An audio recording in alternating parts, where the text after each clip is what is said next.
Good morning. It is April 15th. It's a Tuesday here, and it is time for another Taco Tuesday here at Will's.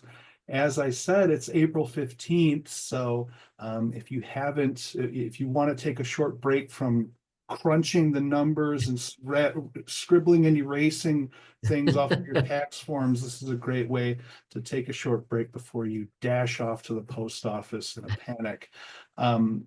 With those little jokes aside, I'd like to get us going here. Welcome to Taco Tuesday. We are going to be joined today by four Will's vendor partners. I'm very excited to see what they have to offer us today. Without any further ado, I'd like to introduce John Spike coming to us from GamestormEDU. John, I'm going to stop sharing my screen so that you can take over. Sounds great. Yeah. Happy tax day to everybody. I'm hoping you all got returns so that you've got some extra cash on hand to maybe get some educational games today. So hopefully everybody's seeing my screen. As Jeff mentioned, I'm John Spike. Just a little bit background of who I am. I am former high school English teacher, and that's really where one of my passions for infusing games and playful learning came from. I now coordinate instructional technology at University of Wisconsin-Whitewater. So I train future teachers and librarians, both public and K-12, in using technology. And I use technology, but I actually love low-tech board and card games, which I'll talk about here today. I did just earn my doctorate in instructional technology from Northern Illinois University. It informs a lot of what I do with my game design and prototyping. And then as, of course, too, game designer and publisher and founder of GamestormEDU. So on that note, GamestormEDU, if you're not familiar with us, we do game publishing. So we publish physical board and card games. We do offer free and paid consulting, depending on kind of the length and the scope of the work. So that consulting involves working with educators, public librarians, organizations, even game designers, in helping them bring their ideas to fruition or use playful learning or game design in their organization. Just a fun fact, you'll see my oldest daughter and my youngest daughter in a bit, but I launched the company the day my daughter was born. So my company is about to turn 4 years old, like my daughter, in about a week. And then, as I mentioned too, these are educational board games for the classroom, the library, and I also do workshops and speaking. So we are a mom and pop shop. It's literally myself, and then my wife does a lot of our educational outreach, and she's also an elementary teacher and a certified librarian. So she gives me a lot of the K through 8 insights, and I come from the 6 through 12 educational world and adult learning. And our daughters love the game design process too. So I have a about to be 1 year old. She actually turns one tomorrow. This is Quinn and this is Sloan. This is them actually just doing quality control on all of our Doom Scroll expansions. So we have a 16 card expansion to our upcoming game release. And so I just want everybody to know your games have personally been tested by my daughters to make sure they're indestructible. But moving on to the actual games themselves, Game Stormers is our first release, came out in 2023. If you're kind of a nerdy game person, these are the stats, 3 to 6 players, ages, we say 9 and up, but it plays ages 6 and up. And then the basic premise of the game is you design a 5-card narrative, and you're trying to pitch this either to the other players, or if you like to play our party game, you're pitching it to a judge to impress them with your card narrative that you've created. So really great for getting kids practicing storytelling, getting them practicing persuasive speaking, pitching their idea to others to earn their vote of confidence. Another thing that we're really proud of is that we have 139 unique cards with artwork on them. So you can kind of see some of that card art. And then also just to shout out, my oldest daughter is actually the main character of the game. So this is Sloan the Summoner, named after my oldest daughter. So Game Stormers, I'll share a little bit of some lessons we have that go along with that game to use in the library or classroom. Our second game, which actually I was telling Jeff before we started, Doom Scroll actually just landed in the port of LA. Came over from China, successfully made the trip, which is you're always sweating a little bit. You're hoping there's no pirates or tidal waves in the Pacific as you're waiting for your games to come across the sea. And Doom Scroll is actually our social media literacy card game that we've developed. So in this game, it plays 1 to 4 players. We aim it at that middle school, high school, and adult learners, ages 10 and up. In this game, the players are actually a social media company in a fantasy world, and they're trying to create the most addicting social media feed to sell ads the fastest. So the first player to sell 3 ads by creating this addicting social media feed wins. We have 100 plus cards that have these social media posts from the fantasy world, advertisements that advertise these fantasy world products that are kind of fun and tongue in cheek. And it's all about getting players to understand how social media companies attempt to keep us on our screens to sell us things. So it's all about kind of a reflective activity to understand and notice when we're being kind of catered to by companies. So one thing that we really love to do is create free curriculum to go along with our games or to have our games be launching off points into activities. And we've designed these experiences to be great for a public library, a K-12 library, a classroom, whatever it might be, or even homeschooling too. If you've got some parents or guardians who are interested in engaging in teaching at home or having a game that's great to play at home as a family, that's fun first, but then also leads to some really great ahas, creation, discussion, things like that. So on our GamestormEDU website, which I did drop in the chat, we have a searchable database of lesson plans. So they're organized by age level, they're organized by subject, and then some of them hit on all different subject areas. They're very flexible. So our lesson library is something that you can access, again, by going to GamestormEDU.com, and then it's under our GameStormers and Doom Scroll tabs. You can get to the lesson library from there. So just a little overview of some of the lessons that we offer related to our games. One of our favorite ones is learners can actually create their own game after playing GameStormers or Doom Scroll. So we have blank cards modeled after our game cards, and students can go in and actually create a set of cards or a card about something they're learning or studying. So the example here would be they're learning parts of the cell. Students could actually create their own digital cards, or you could print them off and have them create physical cards. These are all fillable cards that you can edit using Google Slides or PowerPoint or Canva. And students can create their own deck of cards.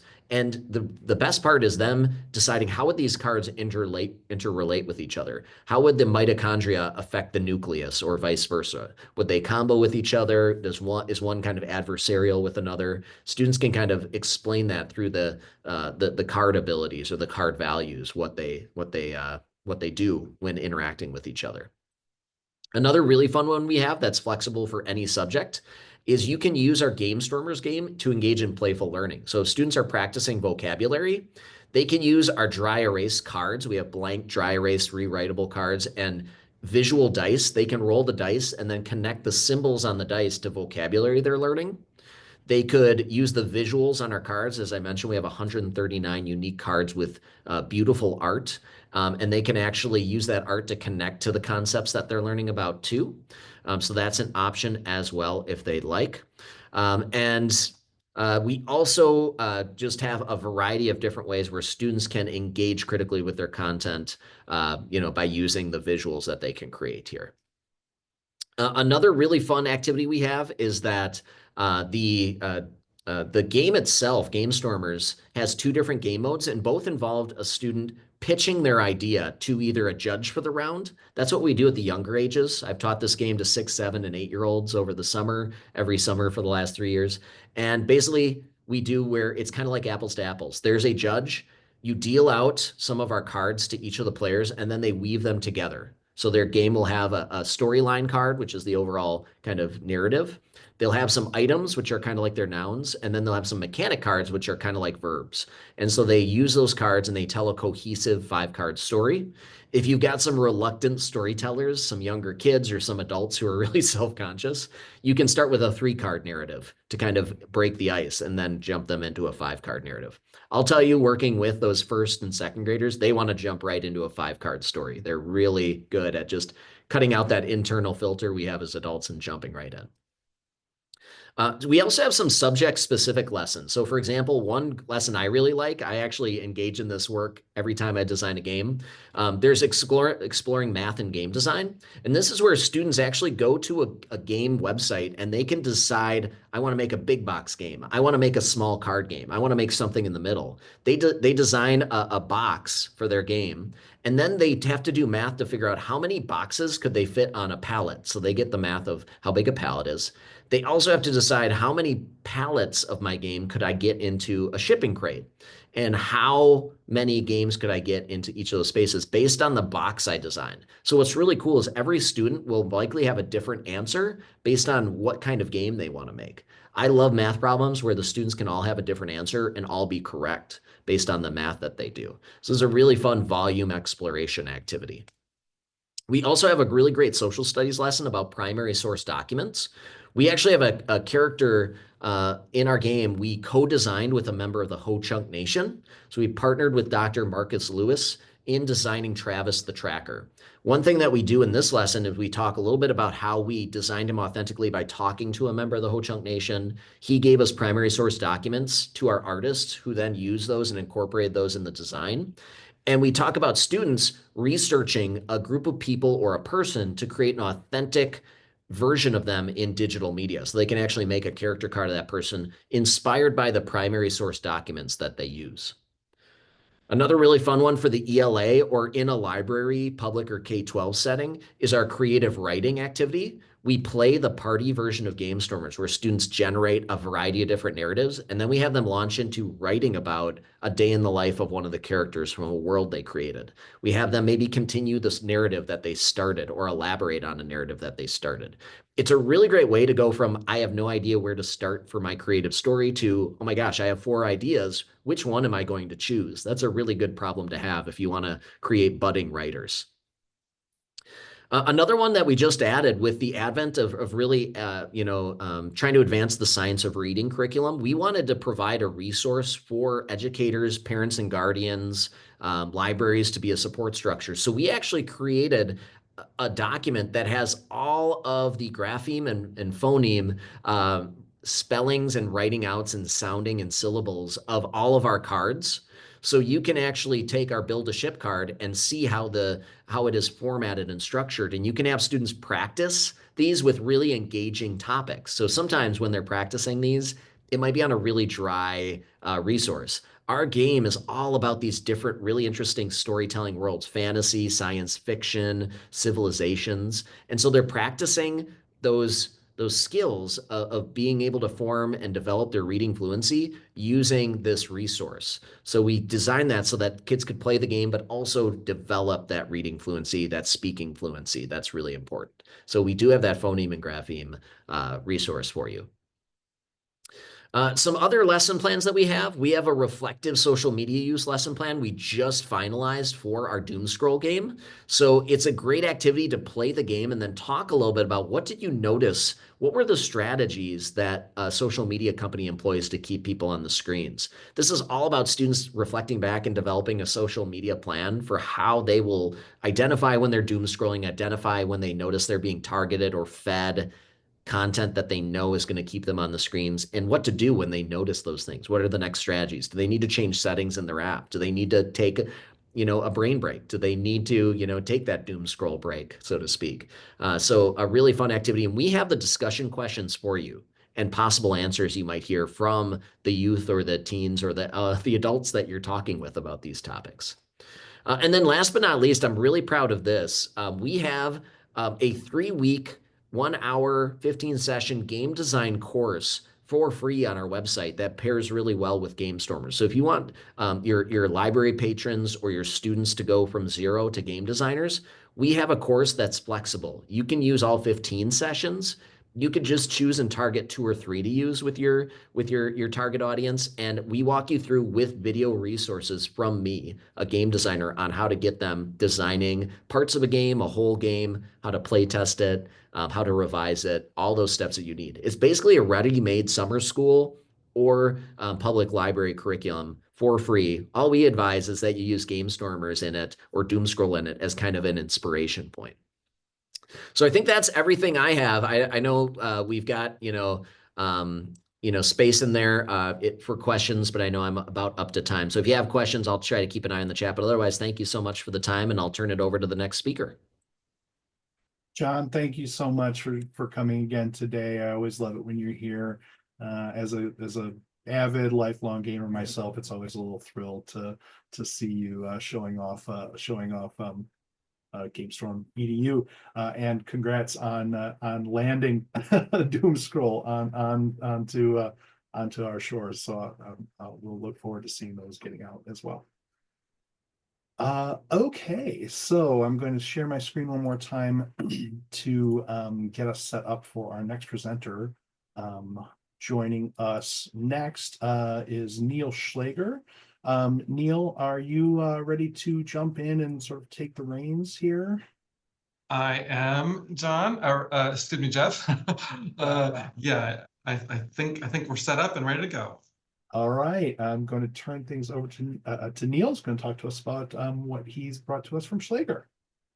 Thank you, Jeff. Good to see you again. And I think this is our second WiLS Taco Tuesday presentation. We did one back in December, and that was, a really good one. And so we're excited to be back today and to tell you about our digital collection. So thanks, Jeff.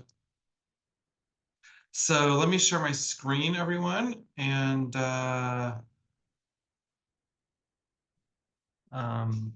we should be good to go. So I am the owner of Schlager Group Publishing, and I'm here to talk about our digital collection, Essential Primary Sources. It's available on our digital platform called the Schlager Digital Library.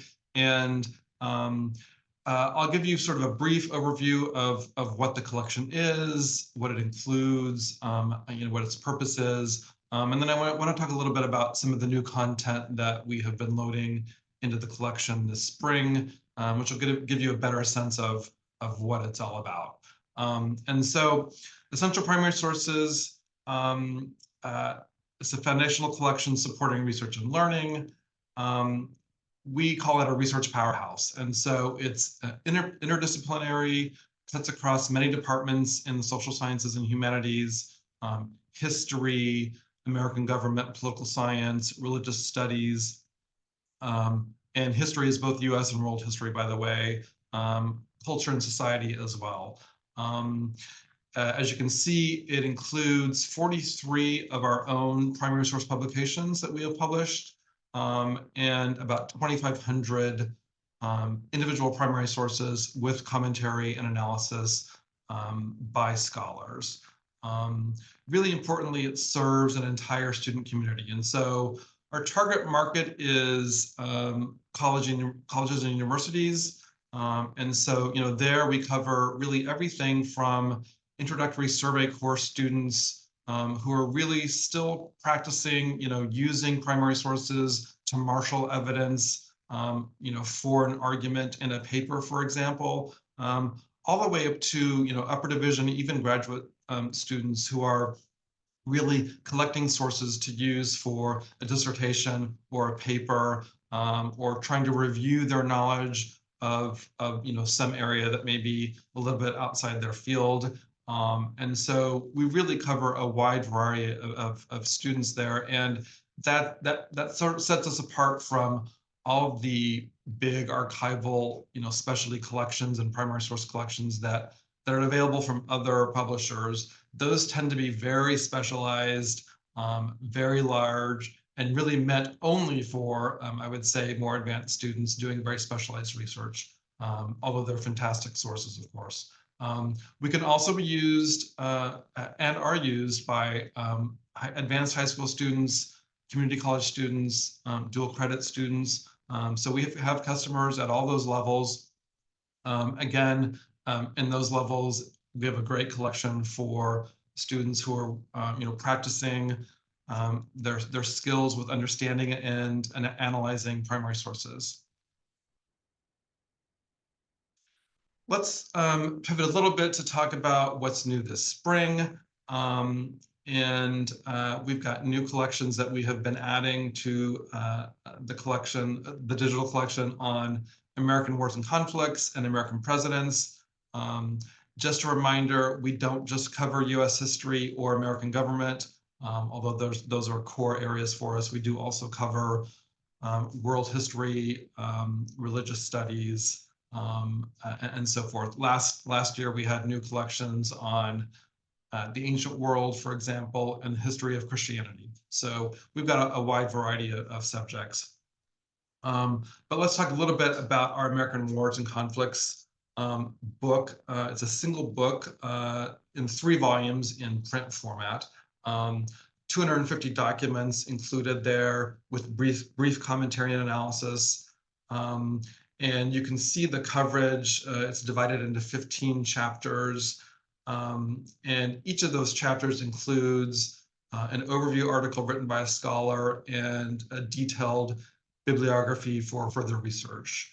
And so it's really comprehensive, fantastic coverage of wars and conflicts, from early America all the way up to the really the present day. So that is an exciting title that we are just in the process of loading to our digital collection, Essential Primary Sources, as I speak. Another title that is new for us this spring, Milestone Documents of American Presidents.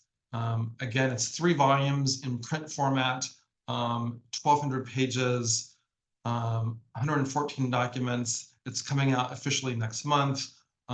It's fewer documents than the American Wars title, but what distinguishes our Milestone Document series of reference works is very in-depth, detailed scholarly commentary and analysis. And so that analysis really, models for students how to approach a document in terms of analyzing its importance, why it was created, for what purpose, what the historical context was.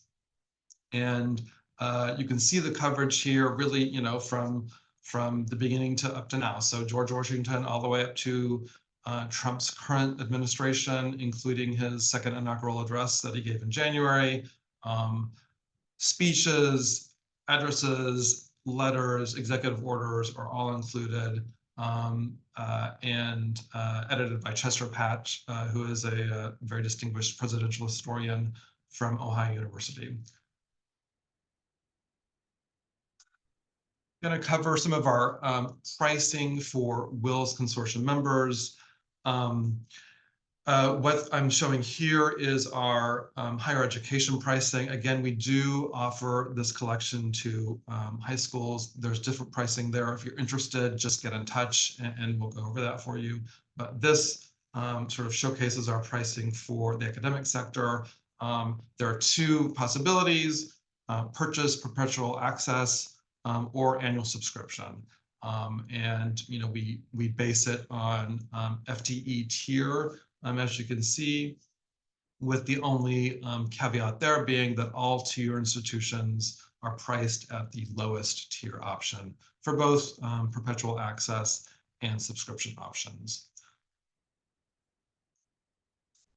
Finally, I just wanted to say, if you're interested in doing a trial, getting an online demo with us, or just having a call to talk about the collection in more detail, we're happy to do that. You can click on this QR code and it'll take you directly to a form that you can fill out to request a meeting or a call or a trial. Or you can reach out directly to our Director of Sales, Sam Priestley. His information is shown here. You're also welcome to just email or call us as well. Any which way that works for you, and we'll be happy. This is really a perfect time right now to do institution-wide trials. We've got a number of those going on.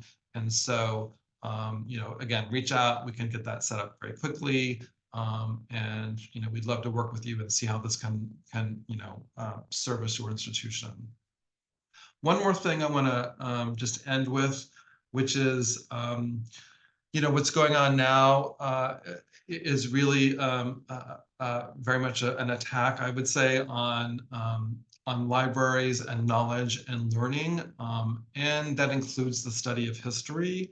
And so we have felt that it was very important, in the last week, to reach out to our community and reaffirm our mission and our pledge to libraries and institutions. So our mission, you can see there, and everything we do, we champion the pursuit of historical knowledge by students and researchers, helping them to apply that understanding to today's world.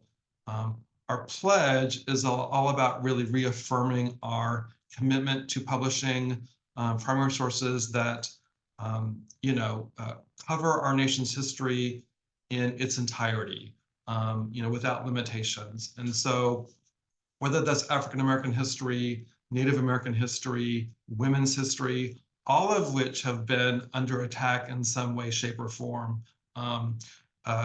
We are a small independent publisher. There's not a lot that we can do to impact that debate, but what we can do is affirm our commitment to publishing that history and helping instructors and students explore that history together, in its unvarnished form. And so I think that is, sort of an important thing for us to say at this time.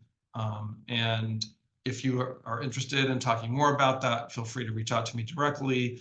We'd love to continue that conversation, but I'll end with that. And if there are any questions, I'm happy to answer them.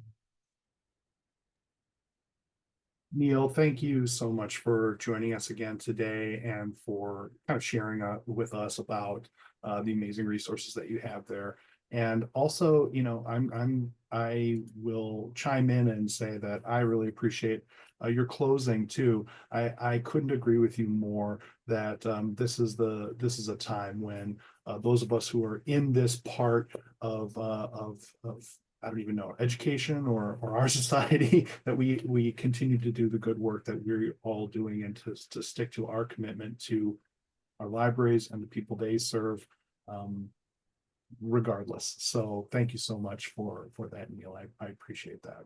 You're welcome. Thanks, Jeff. Appreciate it. All right. So we're a few minutes ahead of schedule. I'm just going to share my screen one more time to get us set up for our next presenter. All right, joining us again for another Taco Tuesday is Shannon, coming to us from TDS Health. Shannon, so nice to see you again. Are you ready to take the reins, as it were? Hi, Jeff. I am, for sure. Thank you. Right. And thanks again for letting me join. I always love presenting at Taco Tuesday, and I appreciate the opportunity to reach out to all of you and kind of tell you a little bit about our products and what's new. So I'm going to go ahead and share my screen. A little bit about our company, TDS Health, or Teton Data Systems. We have been in the business for over 35 years now. I've personally worked here for over 23 years.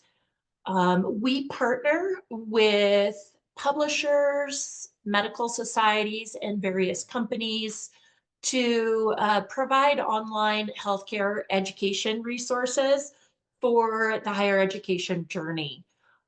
We offer resources for board prep, for continuing education, point of care, ebook collections. We have our anatomy product, which I'm going to jump into in a minute and tell you what's new. We also just licensed a brand new product called EKGAction. So I'm still learning a little bit about that resource and getting information, but it looks amazing. And hopefully I'll be presenting on that product at a future Taco Tuesday. I know Jeff was kind enough to share some information out recently with everyone. So feel free to reach out if you have questions. Today, I wanted to talk about the Primal Pictures Anatomy resource. I know we have talked about this product before, but they're continuing to make updates to the product, add new modules that are very unique in the anatomy education market. So I really wanted to provide some information on what they're working on, what's new, and all of that. So Primal Pictures Anatomy TV, they're interchangeable. Anatomy TV is the platform here, and Primal Pictures is the company. So all of their content is very detailed and very accurate. It comes from real scan data. There's no artist interpretations or anything like that. It comes from real scan data. So rest assured it's accurate, and they've been in the business for many, many years. So they do offer trusted resources. On the screen here, I'm going to go through what modules they do offer very briefly and show you what's new. But first, I wanted to touch on a couple of the key features within the product as well, so you have an idea what they're all about. Anatomy TV Primal, it's very expansive. They cover anatomy from gross anatomy to A&P to clinical specialties to functional anatomy. And a lot of libraries offer resources for many different users. So it will cover everyone within the healthcare setting. And when you purchase many modules, sometimes it can be difficult to find information. So this search bar at the top, very simple, enter a search term. It searches across all the modules you purchase and provides you filterable results. It also has the ability for users to personalize their experience by creating a personal profile. This is going to provide them some recommended content, the ability to go back to what they've recently reviewed, keep track of progress for students in certain modules that have quizzing, and also to save and view favorites on any device. It's fully a la carte, so you could purchase a module to fill in some gaps where needed within the resources you're offering, or you can provide Primal Pictures as your go-to anatomy resource to cover all of your users as well. You know, we do find libraries will offer multiple anatomy resources, and Primal can just really complement anything that you already offer. It's always unlimited access. There is something called the embeddable viewer, which faculty absolutely loves, and it's available for most of the modules. And with a couple of clicks, it generates an HTML code that can easily be added to your learning management system like Canvas, Blackboard, Moodle, D2L, or any of the others. To add fully interactive content into your learning management system. So it pulls it out of the product into your LMS, really helps faculty, help students focus on what they need to learn. So as I mentioned, I'm going to touch on what's available, and then I really want to highlight what's new. So the learning outcomes are specifically for medical students, and it is all of the core anatomy knowledge that a medical student needs to learn, as told through short videos by experts in various topics of anatomy, along with supporting materials such as videos, interactive models, and slides, cadaver slides, and so forth to really support that learning. Disease and Conditions talks about pathology and how diseases and conditions affect the human body. And that's also told through really nice, short, and concise videos with text and supporting materials as well to help those students really learn that information. Atlas and Real Time, these are both gross anatomy resources. The Atlas goes a little more in depth into the text, teaching what structures are, a little spatial awareness, some interactivity with models, as well as supporting materials like videos, MRI imaging, and so forth. 3D Real Time really focuses on the actual imagery itself. It's like an online dissection tool. It really supports viewing the anatomy in any way possible and learning that spatial awareness and how structures work together. It also, we find faculty using this as an assessment tool because it has pinning, labeling, and drawing tools included within it. Now, I wanted to touch on, since we're right here, the new embryology module, and we might have covered this before, but Let's see if this opens. However, they've just recently added some additional functionality within this product that I think is definitely worth noting. So there is no other resource on the market that is even close to the accuracy and detail that is provided within this product. Now, I was a little surprised to know that embryology is taught across so many different programs. So medical students, medical schools absolutely need to learn about it.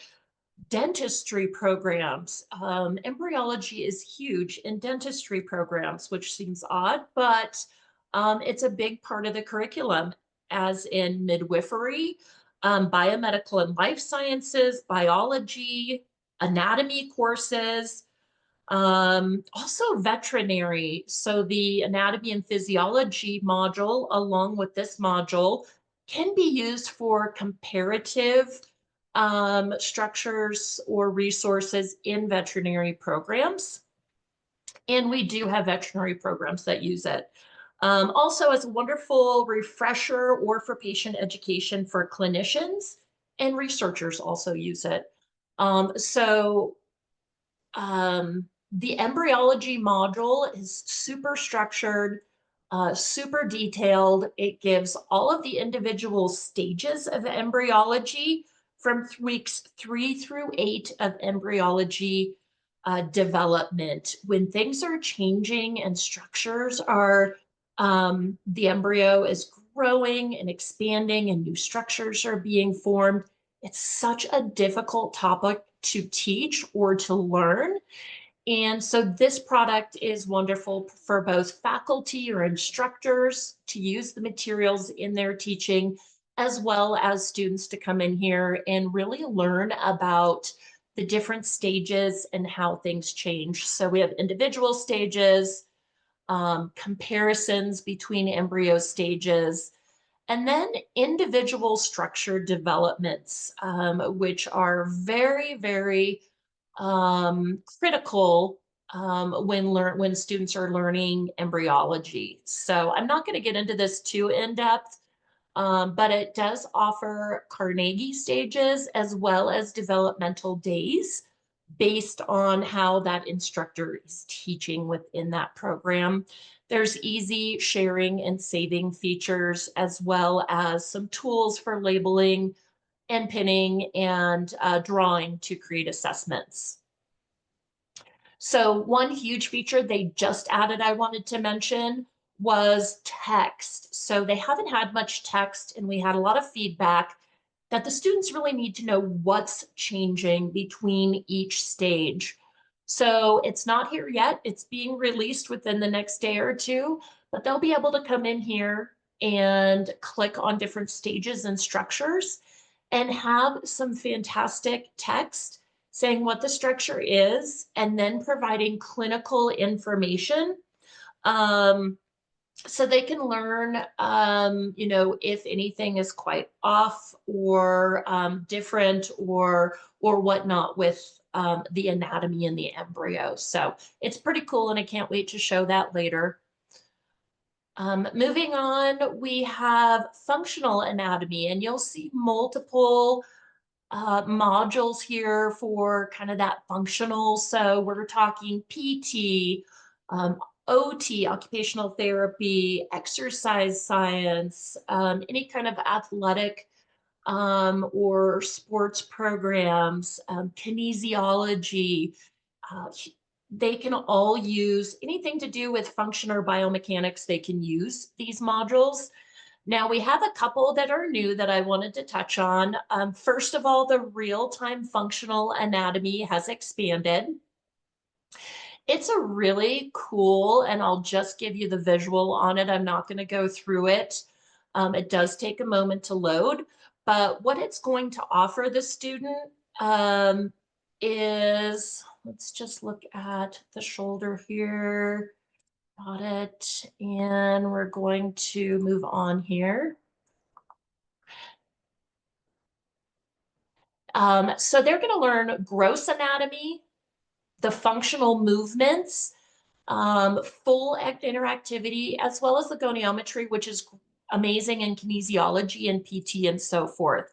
So when I come here, I can pick my part of the body I want to focus on.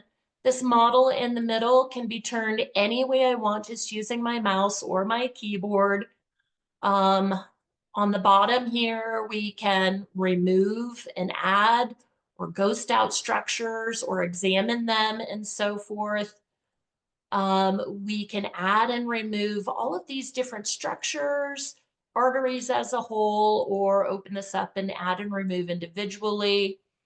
There's a drawing tool and some simple saving features and so forth, really touching on gross anatomy. Then the functional movements are going to be all of these movements of different parts of the body. It's going to show the muscles and some of the other structures, how they work together as movement is happening. So I'm just can move this around and show the different movement of the muscles. I can add all of the different connective tissues, digestive structures and so forth. I can open this up and speed it up, slow it down, and so forth. So just really showing movement in every direction. And then the goniometry, this is ideal for PT and kinesiology programs.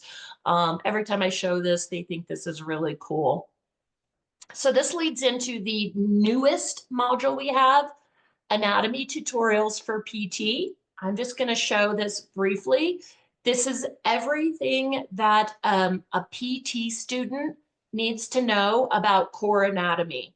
And it's told again through a series of videos with supporting materials. You can go through anatomical terms, different systems of the body, neuroanatomy, head and neck, and then upper and lower limb and so forth. And if we want to learn about the anatomy of the wrist, we just open it up. It has a little description of what they're learning. They can jump to, this is the video. In this case, it's just under 11 minutes, told by an expert in the anatomy of the wrist, and using the primal materials to explain and teach students about the anatomy. We also have some key content here. So if I wanted to learn about the wrist joint, for example, I can open this up, and this will be opening up in that real-time functional we just looked at. And takes a moment. And then I have this fully interactive model that I can play with and learn more.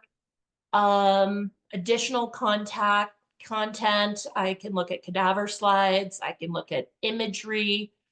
All of our imaging has a colorized model next to the actual MRI. And you can go through various levels and so forth, and click here and learn about reading MRIs. There's also from disease and conditions.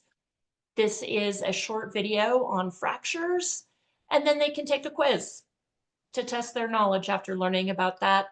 This can be embedded into your learning management system to really help students focus on what you want them to learn. We'll go back to our dashboard. Those were the new modules. I just wanted to touch on, we do have anatomy and physiology. We have a student quizzing module that has a free app. We have a wonderful learning assessment tool. There are imagery and also clinical specialties. Some of the popular ones would be the dentistry, dental hygiene, audiology, speech language pathology, and so forth. But that really covers kind of what's new, some of the key features. I'm available to provide demonstrations, provide more information, pricing. Again, in this kind of difficult budget situations that we're experiencing, everything's a la carte, so it's customized to you. And you also get a great discount for being a WiLS member as well. So feel free to reach out and learn more. Thank you so much for joining us again, Shannon. I always love it when you come and show us there's always something I'm like, oh yes, of course, like dentistry has a And application. I, You knew? know, like, all right. I mean, I believe it. But I can you, Jeff. never quite always anticipate exactly how a resource is going to be used, particularly something that's so fully featured and rich. So that's really cool.